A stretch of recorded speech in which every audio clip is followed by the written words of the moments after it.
let me press record. I guess I don't have to hit it. Pachow! Guess what I got today? Oh, can I show you the picture? I don't know if this will show up. I got a forest delivered to my house. It was awesome. Check it out. That's me with all the trees we just got. I'm like, yes, I own a farm. I'm a hippie. I just bought trees. Woo! No, actually, 2 oak trees, 2 maple trees, 2 honey locusts, a plum tree, 2 cottonwoods. I'm like, I'm so excited. They're huge, like 14, 15 feet tall. I'm going to dig a whole bunch of holes over the next several days, which I think is programmed into us. Because I think 15 years ago, right when we got our last place, or the first year before the boys were born, I dug this giant hole in the backyard for like a pond, like a koi pond or something. And then it sat there for like a year. And finally Julie was like, what are you, fill that in or do something with it? And so I did turn it into a koi pond eventually, which was really, really cool. But I love digging holes. And my Boston Terrier, Boba Fett, she loves digging holes too. So I think I'm gonna be planting some trees this weekend and doing a whole bunch of stuff, but had to share that with class because that's exciting stuff that's going on.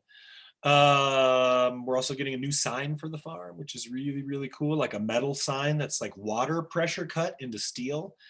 And then hopefully it'll rust and look really old school. And I'm going to purposefully rust it, actually. I'm just going to sit outside there with a super soaker every night. Anyway, we just started our orders for our plants out here at Ravensdale.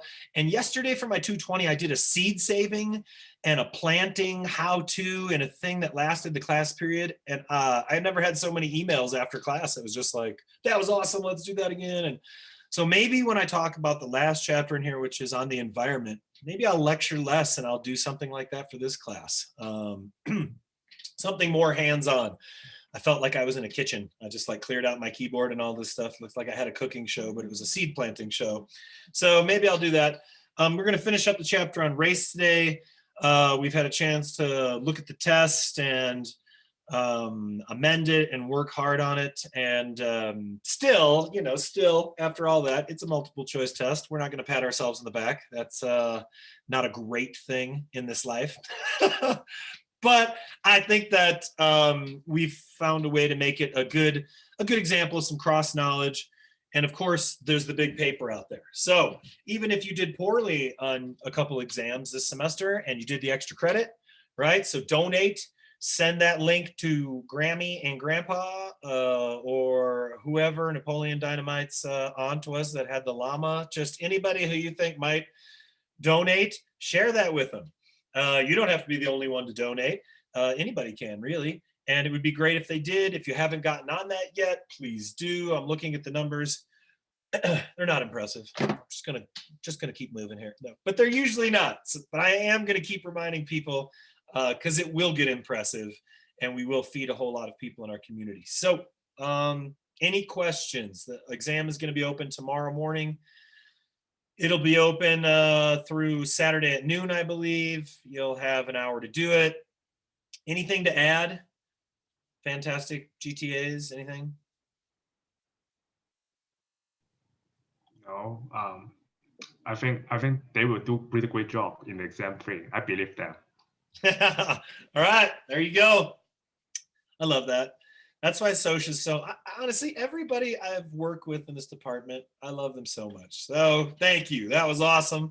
And yeah, you're going to do great. I have that vibe too. I'm vibing it. I'm vibing all day. I got like 9 new trees. I'm just all day. I'm just going to go sit by them later. I had Julie take pictures of me with them. Like, so I can what? Brag to my friends that I got a bunch of trees on Facebook? No, on TikTok. That's right. I'm gonna do like one of these, then all of a sudden there'll be a bunch of trees, and then I'll jump back into reality. Million hits. I'm out next week, making the money. But until then, let's talk about this class. Sorry, I hope you don't mind. We're gonna be done early today, and I want to keep things, light. So remember, I told Julie my job through this whole chapter and the whole semester is I am the ninja, and the ninja is the guilt-free ninja. Every time we start talking about race, I say, no, none of that, and none of this, and cut that guilt out there, and back to responsibility, right?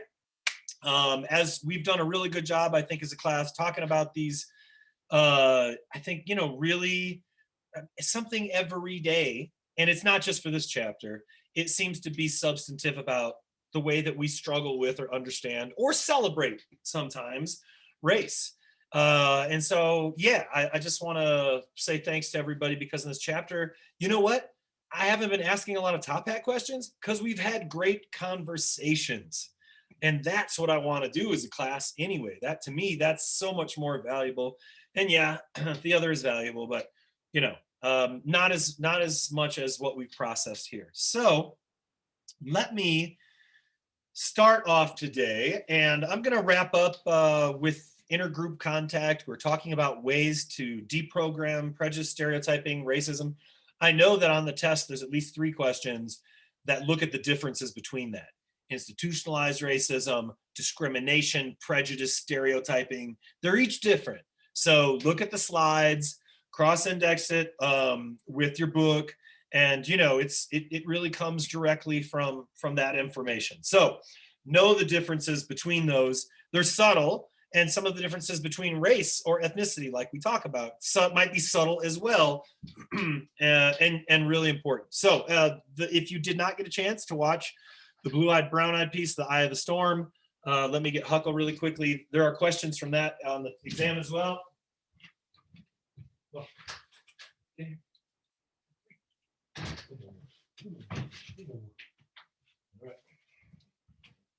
That's my good boy. That's Huckle. But every time I call for him, I just say Huck, but I'm shouting at him at the top of my lungs, Huck, Huck! And I'm pretty sure that my neighbors think that I'm just the most profane person on the face of the planet, screaming profanity at my dogs, when in fact, it's just Huck. All right. So let me pull this up here. Oh, I don't know how those got switched. Get this. Where are we? That's right next to it. Okay. And share the screen. Okay, as we get to this. All right. It's a blank page. It's a snowstorm. And now it's not. All right. So intergroup contact is the next piece. And wow, Jason, your slide planning is excellent. Thank you. You can cross-index this later. This is perhaps the most effective way that we can break down prejudices and really eliminate these barriers. And that is something that I've always believed, sort of offhand as well. And that is that if you really have to work with somebody who's diverse, that you don't like, or you think you don't like because of the color of their skin or the nationality or whatever that is, and I hand you 2 shovels and you've got to dig a hole that's 20 feet by 5 feet deep by 4 feet, I am almost every time guaranteeing that by the end of that experience, that'll be done. If both people are just going about the business that they are and doing something together. Most people are so much more similar, and not just genetically, which we already know, slide that, we already did that, right? But there's so much similarities, and a lot of the reasons that we perceive, like, right, when we talk about race, that doesn't always have to be a scary, guilty, fearful, intense conversation. As a matter of fact, all the stuff we're learning this chapter would suggest that we want to shift out of that zone. Let's shift into a place where it's respectful and diversity is valued and the conversations are awesome and beautiful and we gain a lot from them. Well, that's not just some like hippy dippy thing that I'm hoping for. That happens very successfully through intergroup contact. So studies have shown that people assigned to integrated settings show reductions in prejudice, became less prejudiced than comparable people living in segregated settings. We did have folks identify here as a solution, to end that segregated setting piece, right? To have more integration. And that is certainly true, right? We benefit from contact at our jobs, employment, in education, in recreational situations, and a lot of other settings. And this is when the pressures, right, aren't there. Like the pressures are here because we're talking about a chapter on racism and discrimination in college in a heady way. Okay, pressure. But not as much like this piece here, when schools are more diverse, more interracial friendships develop. My town was split pretty much 60-40 or 65-35 African-American folks, people of European descent. My classes, my school was very, very, very diverse. And I didn't even, I mean, I thought twice about it in some ways, right? And was forced to, and race is an important thing. That being said, it's almost unconscious. When you have enough intergroup contact, you're not thinking about those components anymore. You're just interacting with people on a level of people. And I think that's even people that kind of want to deny racism, or can't we all just get along? Can't we be the same? We're in a post-racial society. It's kind of the same goal, right? But with acknowledging that it doesn't have to be that way. Yes, we can, and here's one of the ways to do it. When it occurs in childhood, research has showed that it's much longer lasting, okay? You know, when you're in an adult cases, I mean, studies show that in these cases, adults are significantly less prejudiced for having those experiences. So it matters for these folks too. But again, this is not that 1 hour long thing, right? This is a coworker. This is a sports team. This is a group of friends that go to a concert all the time together. This is enjoyable because, right, when we were talking about other forms of deprogramming or lessening racism and that kind of thing, the situation had to be communicated from someone who was valued, and it had to be non-threatening, and it had to be, remember that? Like, remember all of those conditions? Well, one of the best parts about intergroup contact is, for the most part, it's not threatening. And the longer you are in situations of intergroup contact, the less threatening it is, right? The more normalized it is, the more, and this is in sociology, you don't want to just study the wedding day, right? Because the wedding day, think about a wedding, or you're getting interviewed for the newspaper. You're not being your normal self, right? That doesn't, hey, simmer down. That doesn't happen every single day. So you want to get into that familiar everyday routine, and that type of intergroup contact is very valuable. Studies have shown that heterosexuals that have contact with members of the homosexual or trans community are less prejudiced, than people who have not had contact. This works for gender. This works for identity. You're in a relationship status, you name it. So equal status, what's that mean? It means that there are some conditions where the situation would be intergroup contact, but it wouldn't be as effective. And that would be if the status, say, isn't equal or isn't as equal, right? If you're in it together on a team, if you're working and you're both servers, but people involved from both sides, right, have similar status and power, that's better than if somebody's in a position to dominate or exercise authority, because then there's just a fallback to that, right? There's a fallback to the power piece. There's a fallback to the race piece, whatever that might be. Supervisor employee would be at like unequal status contact. So when we're talking about intergroup contact, over time, the more time you spend, the earlier it is, and the more equal it is. And again, we have this down here. Intergroup contact should be non-competitive and non-threatening. It doesn't have to be non-competitive.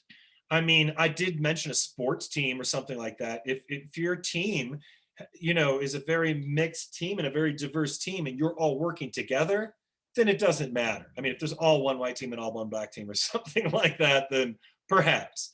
But you're really trying to get that piece where it's not as threatening, because again, how often do we see issues of race framed in really divisive ways, really fearful ways? It doesn't have to be, like I said. Those things make these scenarios worse, to be sure. All right. So, like everything else, there are potential drawbacks. Gonna have a sip of iced coffee now that it's post-noon. Increased contact in a particular setting may lead to increased acceptance only in that situation. I think we can see that, right?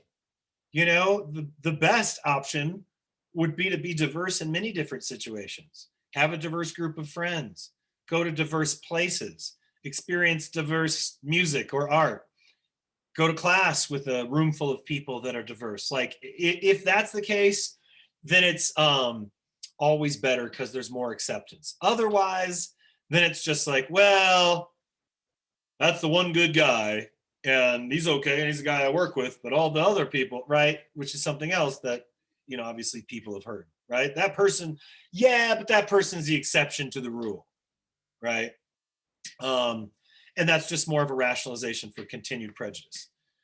So this way of reducing prejudice is limited because as much as intergroup contact is marked by racial inequality on an unequal basis, meaning that the way that society is structured is already pretty unequal. But I think that there are numerous situations that you can find yourself across many dimensions experiencing purposefully intergroup contact where it is very successful. And I would even say the more subliminal and not reinforced it is, the better. You know, it's like taking your friend and saying your friend that's not very diverse and has a lot of prejudices and being like, we're going to go to this place that's really diverse. And then we're going to spend a lot of time around these people. And suddenly you won't feel that way anymore. I don't think that's as effective as just being in the experience and having somebody have that self-realization. Wow, that was an amazing time. It was around these folks I've never been around, whatever that is. That has a lot of value, goes a long way. So yeah. And of course, the most effective contact in reducing prejudice is contact that not only meets all of those conditions, but creates interdependence. Like I said, have to dig a hole, have to accomplish something together, have to learn a song, have to, whatever that is, pitch a tent, get a campsite ready, right? Whatever that might be. Because cooperation, when people really can rely on each other and they're just not relying on people who they've always been familiar with relying upon, that's awesome. When two groups or more are interdependent, that's really when we see hostilities end, and that's the goal, right? How do we know we have hostilities? Because you woke up this morning. If you live in this, country and this society, it's obvious. So we've also focused on the prejudice of majority group members. This is because the problem of racial discrimination is by nature mainly a majority group problem.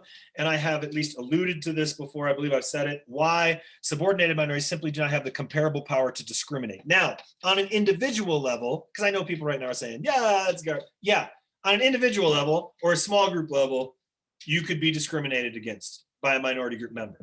But when I say comparable power, I mean, beyond that moment, what are you going to do with that, right? Beyond that moment, minorities aren't suddenly going to rise up and keep majority folks from getting bank loans or from living in certain places or from making certain amounts or from not getting hired half the time because you have an ethnic or diverse sounding name.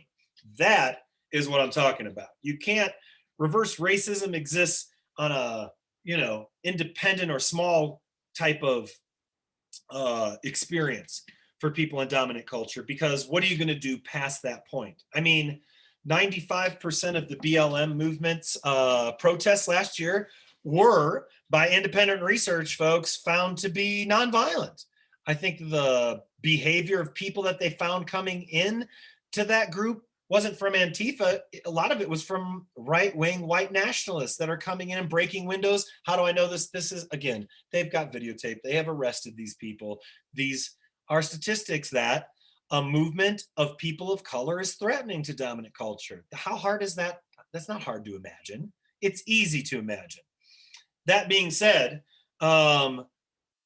even these giant social movements, for the most part, remain, even if they're movements of people of color, remain nonviolent. And we could look back to civil rights movement in the 60s or 70s where the violence was coming from. We can look to where a majority of the violence is coming from now. And it's not people of color, even though people of color are getting together and gathering with allies and many different people so that we can end the systemic racism that we all know. How do we all know that? Well, sort of lastly, as I wrap up this chapter, there's a really impressive thing I've seen several anti-racism people do. I've seen Jane Elliott do it, seen Tim Wise do it. I've seen Dr. Cornel West do it. And that is, at the very beginning of a presentation, these people have said this to a room full of mostly people of European descent individuals. Stand up right now if you are willing to trade places with a person of color. And of course, in almost every time that I've seen this, either one person stands up or nobody stands up. See what I'm saying? And then Cornel West or Jane Elliott will say, that says a couple things. It says, and I know, and again, here I'm the guilt ninja, no guilt, all right? A lot of this is unintentional, or we say unconscious, but here's the reality. The reason that people don't stand up is because that somewhere in your mind, you know, and it's been reinforced socially for years and years and years and years, that A, people of color are treated much differently, and B, you are sure that you do not want that for yourself. A few people in these moments stand up and say, well, of course I would. And realistically, likely not. You know, people would be okay living a few years or many years longer. People would be okay not having some of these systemic injustices and challenges. So the thought is that for as much as I encourage my students not to feel guilty, and as much as we talk about it being very unconscious, let's also say that it is conscious enough that if I say, would you trade places right now? Or if I forced you to, you would know that if you're going from dominant culture to minority culture, it's going to be a test. I won't say a battle, but it is going to be very different. And you know that you don't want to be treated that way. And you may never have been treated that way, but you will be if that were to happen. So it's important, I guess, as I wrap up, for us to realize that for as subtle as this is, the other word I use all the time is responsibility. And responsibility doesn't happen. It's something you actively have to take, okay? So if you want to dismantle racism or prejudice, you actively take action to do so. If you are not okay with the crutch of your gender or your race, you actively seek ways to not benefit from that unearned privilege. Because we already know, and we've studied it, and I've said it, and we know that that unearned privilege only gets you so far, and in most cases is a detriment to people's, ability to survive, ability to complete projects, ability to, that those crutches may help in some ways, but they do not help ultimately, and not worth taking advantage of. So we know that, right? We know that that we don't want it for ourselves most of the time because, and then I guess we go a step farther, we know that folks are treated very differently based on that. I guess, sorry, there's one last one, and that's simulation and experimental exercises. We've talked about that. They combine it, education, intergroup contact, therapy. It's the Jane Elliott piece, right? You experience some discrimination, so you learn about feelings as a result of being discriminated against. One of the reasons that the Jane Elliott piece is effective is because you feel feelings. Like, even if you are going to deny all that, you're going to feel angry. You might feel fearful. You may be forced to think about the privilege that you have, which may invite you to feel guilty, even though you shouldn't, right?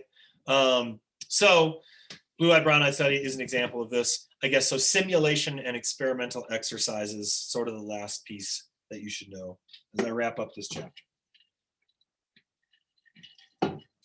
All right. What unearned privileges do you have that make your life easier? How do those privileges make your life better? What unearned disadvantages do you have that make your life harder for you to live, or make your life harder? Now, I really appreciate everybody in here taking so much time with this particular chapter, and all the people who contributed. I appreciate it. The beautiful thing about diversity, and not in a sort of sappy way, but in a realistic way, is that you don't have to see things always the same as somebody else. You don't have to always agree with somebody. You can also work together, understand, and achieve those points of views, even if they're not yours. And the very first day in class, I said cultural pluralism is the most important thing. And that is the ability to see from someone else's perspective, right? It doesn't mean that that's your perspective. It just means that now you've listened to somebody, whoa, and you've got a bigger lens. And now you've experienced this diverse thing. And I'm thinking of, like, trace my own life. Went to school, had a lot of diverse friends, played with a lot of different musicians, wound up in different groups in college, worked with people, and it's all of these things increased my understanding of other cultures, of other perspectives, and most of the time it was an awesome and completely enjoyable and fantastic thing. And you're learning something that's like sad or threatening or awful about our history, about the reality of racism or discrimination, and you have to feel the feeling, it's important for people in dominant culture to be able to somewhat grasp that. I think it's also important for folks in minority culture to understand, things from multiple perspectives as well, always. Whatever approach in your life works best for you, if one of these approaches or many of them, you're like, nope, nope, nope, nope. Ooh, but this one, yeah, I'm into this one. What can I do? How can I use that in a way for good? How can I use that in a way to create more understanding? How can I use that in a way to create more equality? I think that's important for us to actively, like actually take action for equality, more equality, right? Never going to be like this. Maybe. My guess is probably not with human beings, but if it was close, if it wasn't 8 times or 12 times, if it was in here, things would be easier. Things would be more real. Things would be less violent. Things would be more just. And you know what? Everybody benefits from justice. Everybody benefits from more equality. These are not concepts that have not been put into practice. These are important concepts that we need to commit to. And I would go so far as to say that, again, every semester on campus, something happens. Something that's usually kind of racist and inappropriate, or very racist and inappropriate, as people in college explore understanding these concepts. I would say that the notion of a peaceful protest is only peaceful if you embody that, right? You can't be yelling and screaming at somebody. That's not peaceful protest. If you really want to work for racial justice, like I said before, listening may be and probably is the most important thing that you can do. Where am I needed? Where are you needed in your community or your family to help create more racial justice?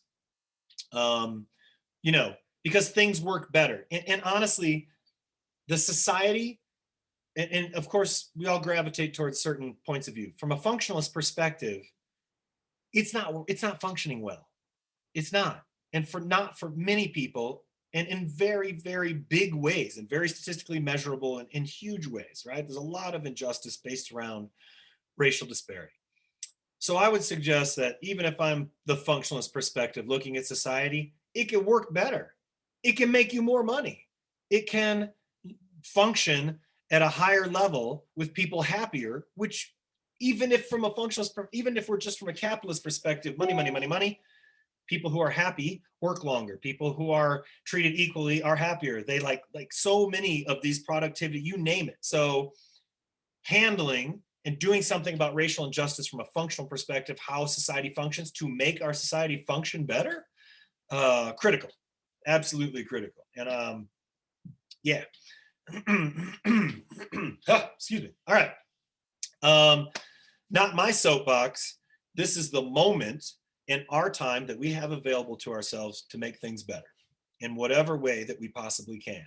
And I think that it would be the understatement of the century to suggest that we've got some work to do when it comes to race. we got some work to do. Yeah, right. We've got a lot of work to do. And I don't think that's beyond us. I do not. All right.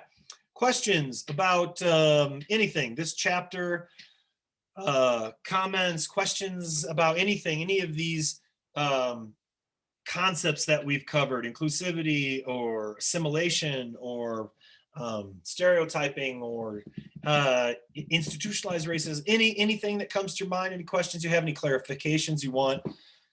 I mean, yeah. Do we think it's getting better? Do we think it's worse? Do we think it's staying the same? I think the class maybe said it was somewhat getting better. Hopefully it continues to get way better. But again, that's action-based. It's not, we can't just sit around and all hope, because the momentum, the inertia of the last couple 100 years plus would suggest that it's not going to solve itself, right? All right, anything else? We're done. Any questions about the exam, the chapters, anything like that? For the exam, go ahead. Sorry. For the exam, would you say it's more like chapter 7 or chapter 9 heavy? Maybe a little more 9, I guess. But I felt like there's a good even split. but then again, we did watch the piece, the blue-eyed, brown-eyed thing. And so, we didn't watch anything as, in addition to for chapter 7 or whatever. So yeah, a little more from 9, but plenty of stuff. If you've been watching the videos and or come into class, I think that this should be, we've already told you you're going to do well. So now you just need to do, and when you go to take the test, do this every time. Wow, for 15 years. It's just stuff I started doing. Did this in the very first test at Front Range till now.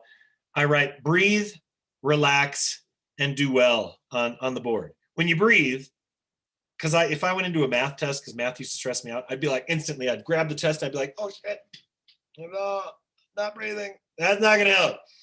When you breathe, you relax. This is science, not even hippy-dippy again. When you relax, your brain is able to access what you have retained easier and more frequently. So breathe during the test, relax during the test, study a little bit for it, look over your things.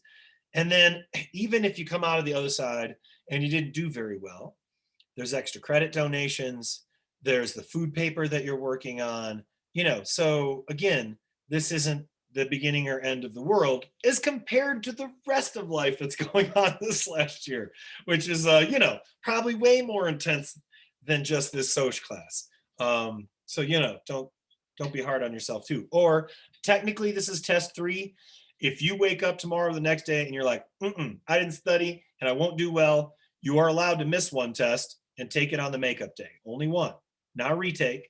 So that works for this. It does not, however, work for exam 4 because there is a beginning and an end to everything. Good people.